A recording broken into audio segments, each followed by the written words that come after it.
রিয়াদ ভাই, এখান থেকেই আপনার ক্যাপ্টেন্সি শুরু, এখানেই লাস্ট।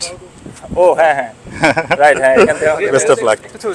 মাহমুদুল্লাহ রিয়াদ তার টি-20 ক্যারিয়ার শেষ করার ঘোষণাটা দিয়েছেন এই দিল্লিতে এসে, এবং মজার বিষয় এখান থেকেই কিন্তু তার ফুল টাইম ক্যাপ্টেন হিসেবে যাত্রাটা শুরু হয়েছিল।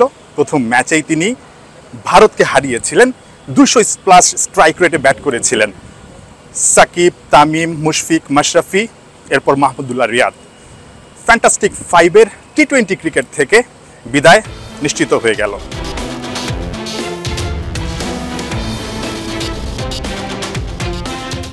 Good bye the silent killer Mahmudullah Riyad. আন্তর্জাতিক টি-20তে দেশের পক্ষে এখন পর্যন্ত সবচেয়ে বেশি ম্যাচ খেলা, ক্যাপ্টেন হিসেবে বাংলাদেশকে সর্বোচ্চ জয় এনে দেয়া, ঘরের মাঠে মাইটি অস্ট্রেলিয়া আর নিউজিল্যান্ডকে সিরিজে হারানো, নিদাহাস ট্রফির ফাইনালে তোলার নায়ক। অবশেষে 17 বছরের ক্যারিয়ারের ইতি টানার ঘোষণা দিলেন 139 টি-20 ম্যাচ খেলার পর। অ্যাকচুয়ালি আমি যখন ইন্ডিয়া সিরিজের জন্য প্র্যাকটিস করছিলাম তখন থেকে অ্যাকচুয়ালি আমি চিন্তা ভাবনা শুরু করেছিলাম। তো আমি আমার ফ্যামিলির সাথেও কথা বলেছিলাম। প্রবাবলি তারা চিন্তা করছিল যে probably this is not the right time, but আমার কাছে মনে হয়েছে এটা সঠিক সময়, এবং আমি তাদেরকে বেশ কিছু বিষয় বোঝানোর চেষ্টা করেছি, এবং তারপরে হয়তো তারা বুঝতে পেরেছেন।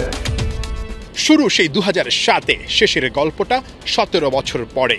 শুরুর মতো শেষটাতেও প্র্যাকটিসে serious Mahmudullah Riyad.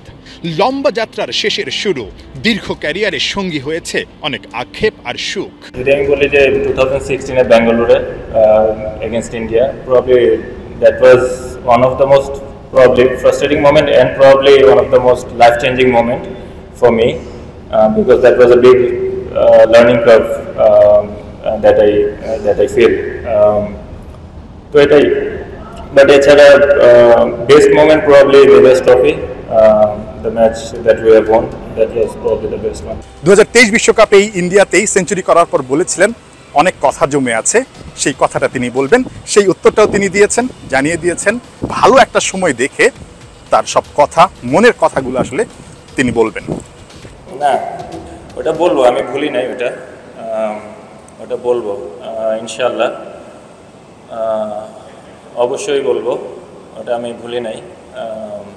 But probably this is not the right time again, যখন আমার সময় হবে, কারণ আমি সবসময় বিশ্বাস করি যে আমি খেলা শুরু করেছি আমার টার্মসে, আমি বিদায় নেব ইনশাল্লাহ আমার টার্মসে, ইনশাল্লাহ আল্লাহ যদি তৌফিক দান করেন এবং আল্লাহ যেন সহায় থাকেন আমার উপর। আর ওটা আপনারা সময় মতো ইনশাল্লাহ পাবেন, তখন গরম খবর। দিল্লিতে অবসরের আনুষ্ঠানিক ঘোষণা দিলেও টি-20-র শেষ ম্যাচটা খেলবেন সিরিজের শেষ ম্যাচে হায়দ্রাবাদে। টেস্ট আর টি-20-র পর আন্তর্জাতিক ওয়ানডেকেও কি খুব সহসাই বিদায় বলতে যাচ্ছেন মাহমুদুল্লাহ রিয়াদ? ওটা সময় বলে দেবে। নাহিয়ান বিন জসিম, 71, দিল্লি, ভারত।